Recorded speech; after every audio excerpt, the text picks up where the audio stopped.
Bike Shop, Todd's Bike Shop. It's time for Todd's Bike Shop, yo! Okay, it's time to make tubeless.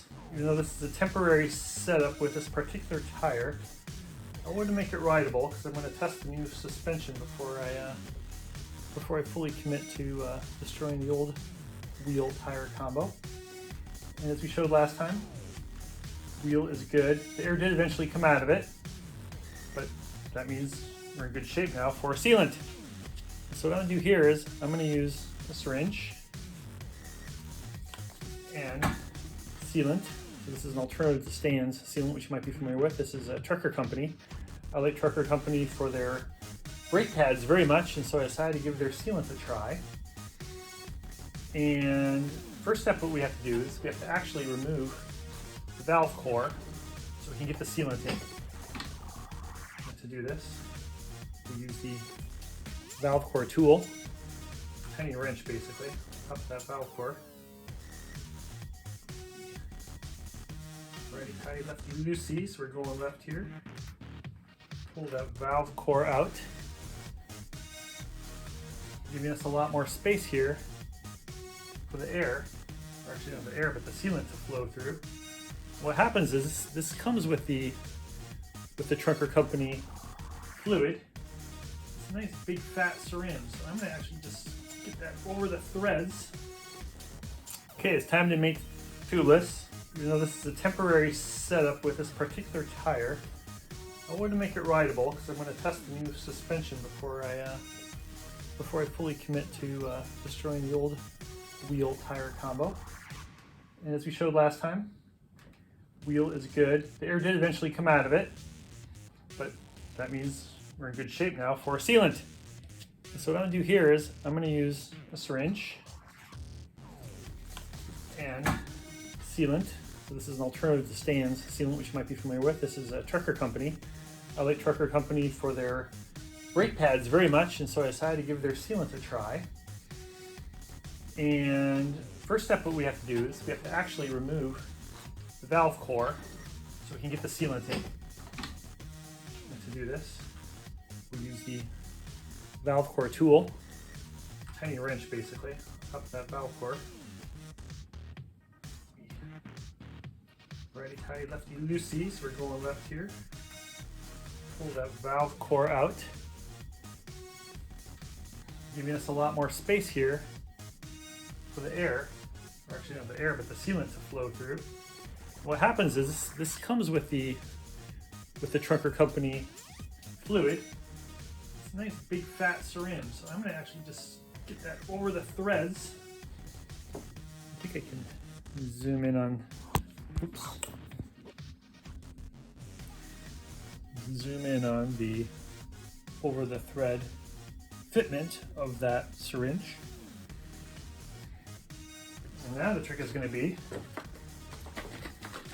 mix up the fluid.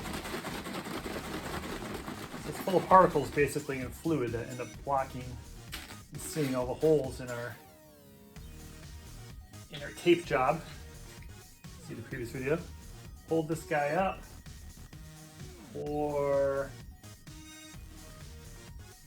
it's graduated too. I'm going to put, already going in by itself, so I'm going to try to get 40-ish to 50. Instructions will say how much to put in. It's saying basically 100 to 150 milliliters of fluid, so I'll put a goodly amount in there. These plunger into here just for show then at this point. Make sure you have a stubborn wheel. Yeah. Take it off and we get the obligatory sealant spray. Close up that sealant bottle nice and tight before we knock that off.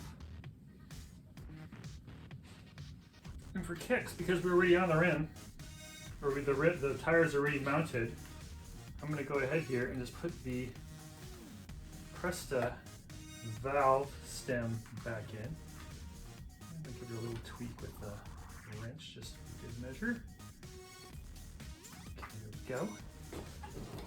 Now, let's add air. Attach puppy to seal like we did last video.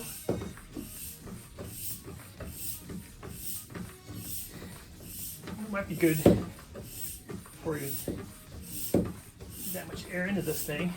You're gonna pop it off and shake up that wheel.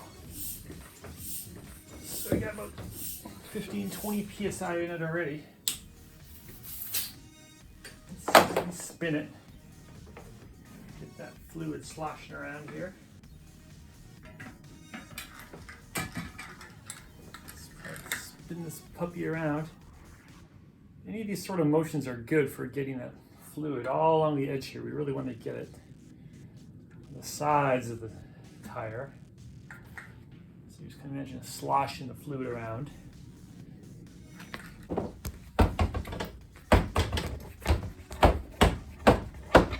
It's really firming up already. You can just feel it.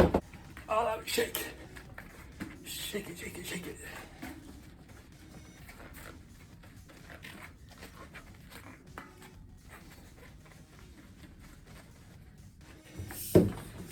Just trying to crank this puppy up.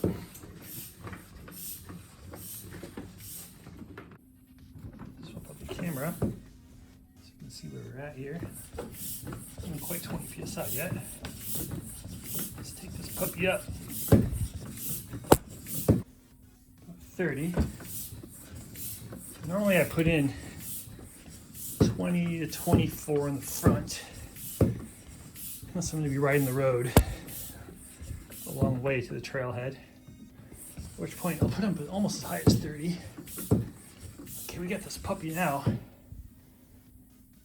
pushing towards 40. Fluid can really fly around in there, so what we do is basically holding back behind the tire, nice long lever onto the other side of the rim, and sloshing that fluid around, get to all the crevices possible. Goal being coverage inside those tubes with all that fluid. I think we're in good shape. I'm not hearing any hissing or any. Oh, I hear something here at the stem. You can hear that. So this is why I'm working that side, the stem, and I'm gonna slosh the fluid around there, hoping, beyond hope, that I can get enough on that side, around that. Still hear it. Make sure it's not the core. Check my wrench.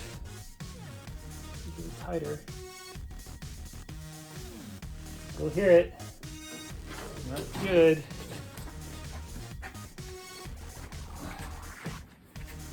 Bouncing, stem first, stem side down.